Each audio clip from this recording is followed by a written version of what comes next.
Hello guys, welcome back to our second video on how to use a dictionary. Last week we looked at how your dictionary is arranged and the guide words in the dictionary, and we looked at how to find a particular entry for a word in the dictionary. Today we're going to look at what further information you can find once you've found the particular entry that you're looking for in the dictionary. So let's have a look at what we're going to cover in this video. In this video we're going to look at the information which you can find under the word entries, and you'll be surprised it's not just the meaning of the word that you will find. And we're going to look at a couple of examples, and then if you recall, last week I told you about the concept of incidental learning. So we'll finish off by talking about what incidental learning is.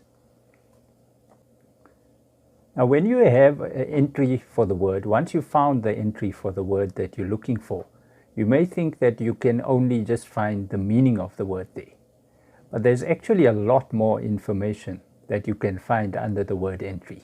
And once again, we're using a specific dictionary, so most of this will be found in this particular dictionary, but all dictionaries may not have exactly the same thing. So in this particular dictionary, once you've found the entry for the word, the first thing obviously that you will see is the spelling of the word. So the dictionary can help you to spell the word if you're unsure about the spelling. The second thing is that it can give you the pronunciation, how to say the word. And every dictionary is arranged a little bit different, but we'll show you by example how this particular dictionary helps you with the pronunciation of the word.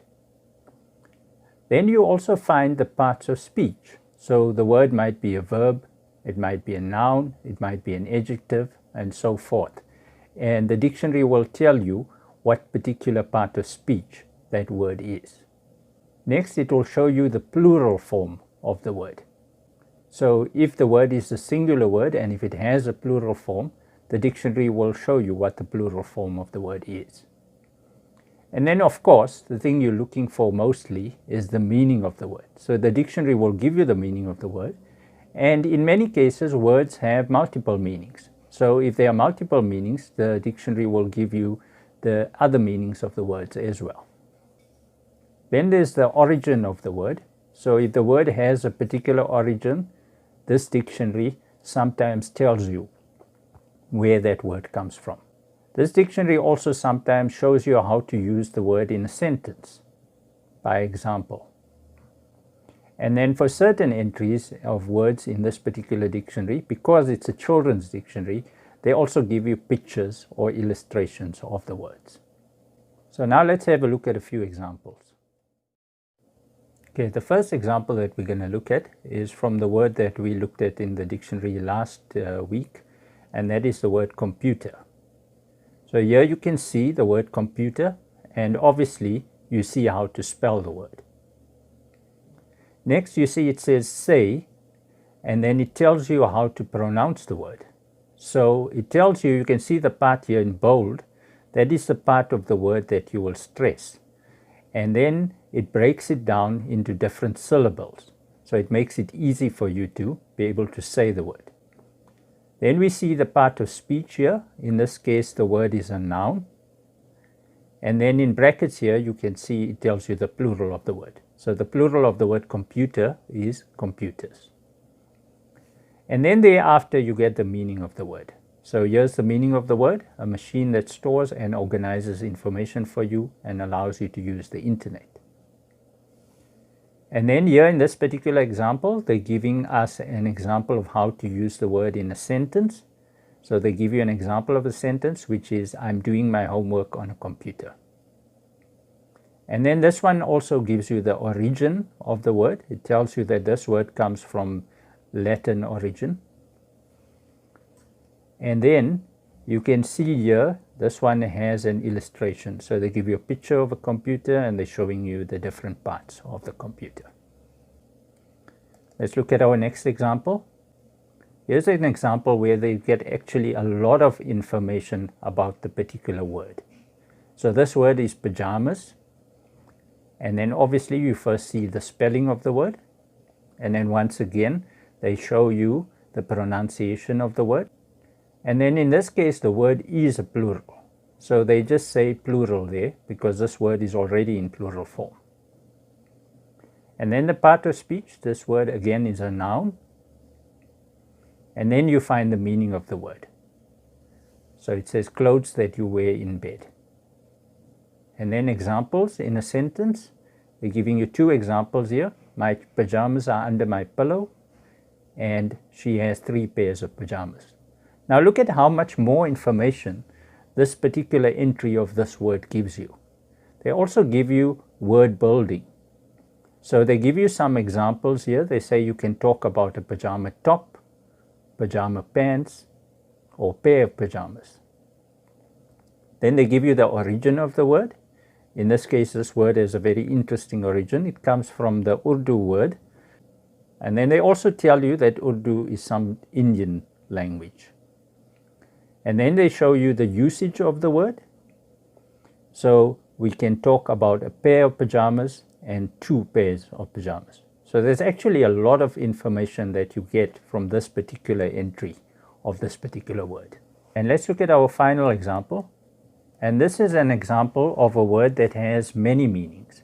So the word is file, and then again obviously you get the spelling of the word and the part of speech, which is a noun in this case, and then also the plural of the word is files. Now here you can see this particular word has 4 different meanings, and they give you each meaning separately.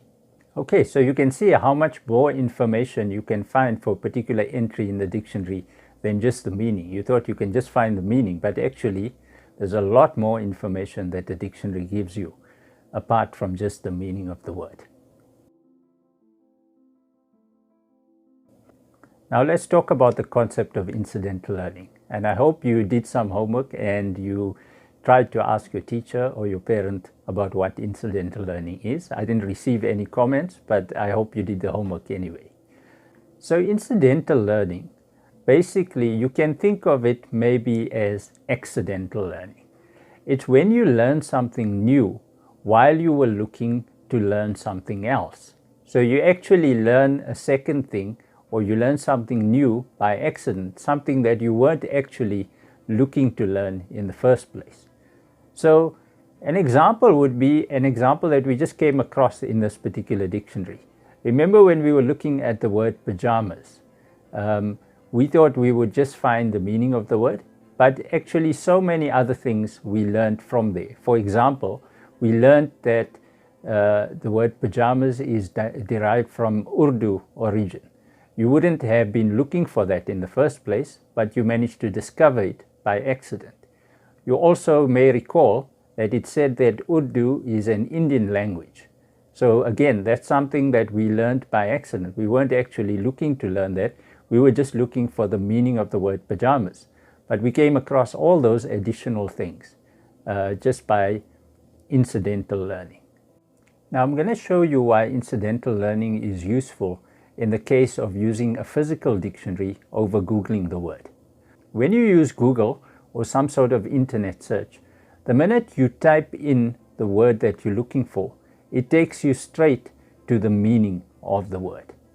However, when you're using a physical dictionary, you actually have to search for that particular word in the dictionary. So let's look at an example of what happens when you are searching for a word in the dictionary. So for this example, let's say we were looking for the word read. So I'm going to use the dictionary, and to make it easier, I've already turned to the page where the word read is on. And we can see here from the guide words that the word read will be on this page because the guide word says the first word on this page is record and the last word is reek. So now we need to go down the page and look for the word read. So let's do that. So we're going to start here, and we're going to be going down the page looking for the word read. But hey, I see something here of interest to me. I see this picture of a recorder, and then I look up the meaning of this word just because I'm interested in, and I see that a recorder is a wooden or plastic musical instrument that you play by blowing into one end. So now I'm going to continue looking for the word read, and I go across, and then here's the word read. and then I find the meaning of the word. Now that was an example of the concept of incidental learning. I was looking for one word, which was the word read, but while searching through the entries to get the word read, I naturally came across other words, and one of the other words caught my interest, which was the word recorder, and I learned about what a recorder is. So if you were using Google, you wouldn't have had that opportunity to find the additional word recorder, because it would have taken you straight to the entry for the word read. So that's how incidental learning can be useful in this particular context. Okay, that's the end of our video on how to use a dictionary. We hope that by now you've gotten a good understanding of how to use your dictionary and lots of other information that you've discovered about the dictionary as well.